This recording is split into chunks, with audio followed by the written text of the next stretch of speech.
Welcome to the 50th Gobbet Opus.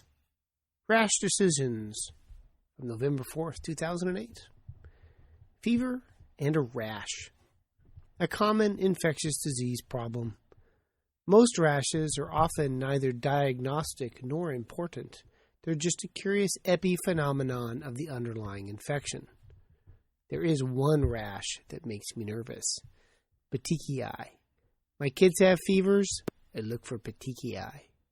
The patient this morning had the sudden onset of fevers and rigors, followed by a progressive petechial rash. Cue the music from Jaws, na-na, na-na, na-na, as the issue of Neisseria meningitidis rears its ugly pillae. This is a nasty bug. It can kill almost as fast as a great white shark. I have seen people go from normal to dead in less than 8 hours from this organism. I just heard a bit of this in playback, and I swear to God it sounds like I've had an orchiectomy.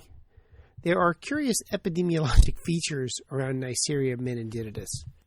The main serologic types that cause disease are A, B, C, W135, and Y.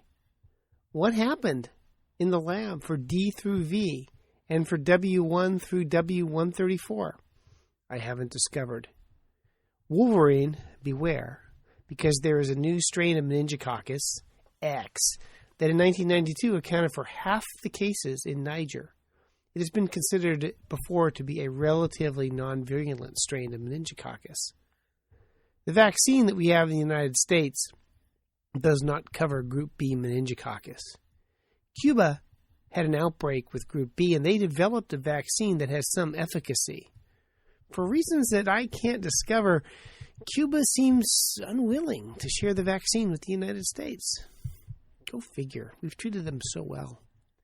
Molecular epidemiology suggests Cuba did share the organism with the U.S., however, because outbreaks of Group B meningococcus in Florida are thought to have reached the United States with Cuban immigrants. Group B meningococcus is thought to have started in Europe in the 1970s.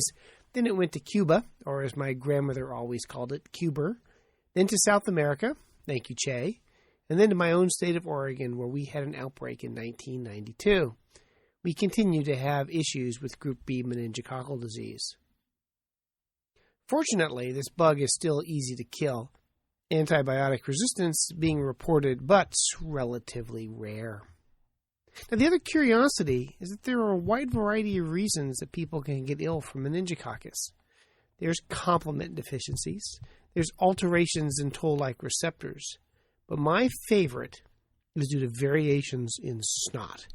If you have the wrong kind of snot, you're more likely to get meningococcus and die. It's the honky-tonk woman infection. She blew my nose, and then she infected my mind.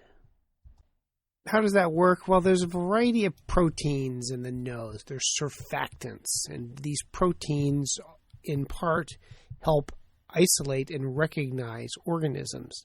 If you happen to have a gene polymorphism that has a substitution of the glutamine with the lysine at residue 223 in the carbohydrate recognition domain of SPA2, this will increase your risk of meningococcal disease as well as your risk of death.